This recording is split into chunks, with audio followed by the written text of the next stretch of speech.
Sabu M ജേക്കബിന്റെ നേതൃത്വത്തിലുള്ള 2020 എൻഡിഎയുടെ ഭാഗമായത് കഴിഞ്ഞ ദിവസമാണ്. എന്നാൽ ഇതിനു പിന്നാലെ അദ്ദേഹത്തിനെതിരെ വ്യാപകമായ വിമർശനങ്ങളാണ് മറ്റു പാർട്ടിക്കാർ ഉയർത്തുന്നത്. സംഭവത്തിൽ പ്രതികരിച്ച് രംഗത്തെത്തിയിരിക്കുകയാണ് റിജോ എബ്രഹാം ഇടുക്കി. അദ്ദേഹത്തിന്റെ കുറിപ്പ് ഇങ്ങനെയാണ്: ഇങ്ങനെയൊരു പോസ്റ്റ് എഴുതാൻ ഉറച്ചത് മറ്റൊന്നും കൊണ്ടല്ല, എഴുതണം എന്ന് കുറെ നാളുകളായി ചിന്തിക്കുന്ന ഒന്നാണ്.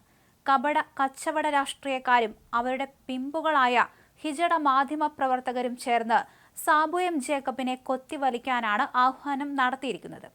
ആർക്കു വേണ്ടിയാകും? എന്തിനു വേണ്ടിയാകും? ഇദ്ദേഹം ചെയ്ത തെറ്റ് എന്താണ്?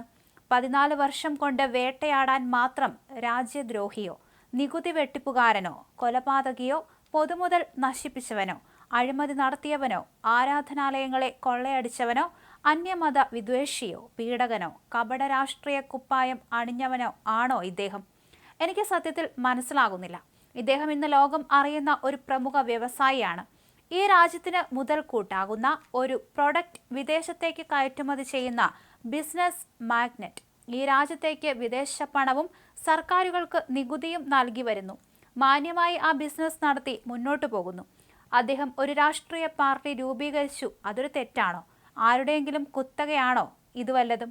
അദ്ദേഹത്തിന്റെ ആശയങ്ങൾ നടപ്പിലാക്കുവാൻ ഈ നാടിനു വേണ്ടി, ഇവിടുത്തെ ജനങ്ങൾക്ക് വേണ്ടി വികസനവും അതോടൊപ്പം ജനങ്ങളുടെ ക്ഷേമവും ഉറപ്പുവരുത്തുക എന്നതാണ് ലക്ഷ്യം.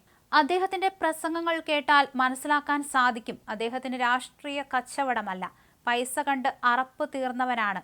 എൻ്റെ അറിവിൽ സാബു എം ജേക്കബ് അദ്ദേഹത്തിന്റെ പിതാമഹന്മാരായി ഒരുപാട് സമ്പാദിച്ച് നൽകിയിട്ടുണ്ട്. ഇന്ന് കാണുന്ന ഏതൊരു രാഷ്ട്രീയ നേതാക്കളെ എടുത്താലും രാഷ്ട്രീയ പ്രവർത്തനത്തിന് ഇറങ്ങുമ്പോൾ എത്രയുണ്ടായിരുന്നു ആസ്തി എന്ന് ചിന്തിച്ചാൽ മനസ്സിലാക്കാൻ സാധിക്കും.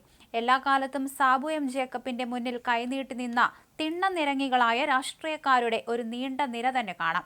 അവരുടെ വരുമാനം നിലച്ചു. ഒന്നാമത്തെ കാരണം 2020 കേരളത്തിൽ മറ്റൊരു രാഷ്ട്രീയ ബദലായി ഉയർന്നു വരുന്നു. അപ്പോൾ സ്വാഭാവികമായും ഇടത് വലത് കുറുവാ സംഘ രാഷ്ട്രീയത്തിൽപ്പെട്ടവർ വെറുതെ ഇരിക്കുമോ?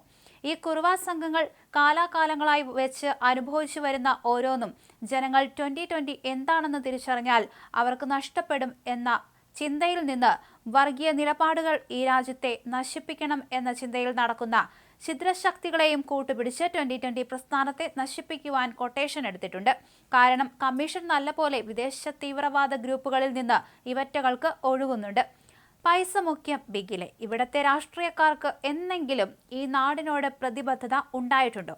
ജനങ്ങളുടെ ക്ഷേമത്തിന് വേണ്ടി 2020 ചെയ്ത കാര്യങ്ങൾ പോലെ ഇവർ എന്നെങ്കിലും ചെയ്യാൻ ശ്രമിച്ചിട്ടുണ്ടോ? ഇവറ്റകളുടെ കച്ചവടം പൂട്ടിപ്പോകേണ്ടിയ ഘട്ടത്തിൽ ഇവർ ഒരുമിച്ച് ചേർന്ന് സാബു എം ജേക്കബിനെ കൊത്തിപ്പറിക്കുവാൻ ഹിജട മാധ്യമങ്ങളെ കൂട്ടുപിടിച്ച് ഇറങ്ങിയിരിക്കുന്നു. ഒറ്റയ്ക്ക് നിന്നാൽ ഇവറ്റകൾ അദ്ദേഹത്തെ നിലം തൊടുകില്ല. നശിപ്പിക്കുവാൻ ആണല്ലോ പ്ലാൻ. തന്റെ ആശയങ്ങൾ നടപ്പിലാക്കുവാൻ തക്കവണ്ണം ഏതൊരു മുന്നണിയിൽ ചേരുവാൻ അദ്ദേഹം താല്പര്യം എടുത്തു. എല്ലാവർക്കും സ്വീകാര്യമായത് എൻഡിഎ. അതിലെന്താണ് തെറ്റ്? പക്ഷേ കാര്യം അതൊന്നുമല്ല. ഒരുപക്ഷത്തെ രാജ്യദ്രോഹികളും തീവ്ര ശക്തികളുമായി ഇടത് വലത് മുന്നണികൾ ഉണ്ടാക്കിയ ഡീൽ. അവർ എങ്ങനെ 2020യെ സ്വീകരിക്കും? അവരുടെ കച്ചവടം പൂട്ടിപ്പോകും, കമ്മീഷൻ നിൽക്കും. ദേശീയ താൽപര്യത്തിനും രാജ്യത്തിന്റെ വികസനത്തിനും അതോടൊപ്പം ജനങ്ങളുടെ ക്ഷേമത്തിനും ഐശ്വര്യത്തിനും വേണ്ടി നിലകൊള്ളുന്ന രാജ്യം ഭരിക്കുന്ന ഒരു പാർട്ടിയും ഒരു മുന്നണിയുമായി ചർച്ച ചെയ്തു. 2020 ആശയങ്ങളിൽ അവർ താൽപര്യം പ്രകടിപ്പിച്ചു. ഇന്ത്യ ഒട്ടാകെ നടപ്പിലാക്കുവാൻ മുന്നോട്ടുള്ള യാത്രയിൽ തീരുമാനമെടുത്തു. ഇതല്ലേ ഒരു രാഷ്ട്രീയ പാർട്ടി എന്ന നിലയ്ക്ക് 2020 എടുക്കേണ്ട നിലപാട്? എന്തുകൊണ്ട് കോൺഗ്രസ്, കമ്മ്യൂണിസ്റ്റ് അങ്ങനെ ചെയ്യുന്നില്ല?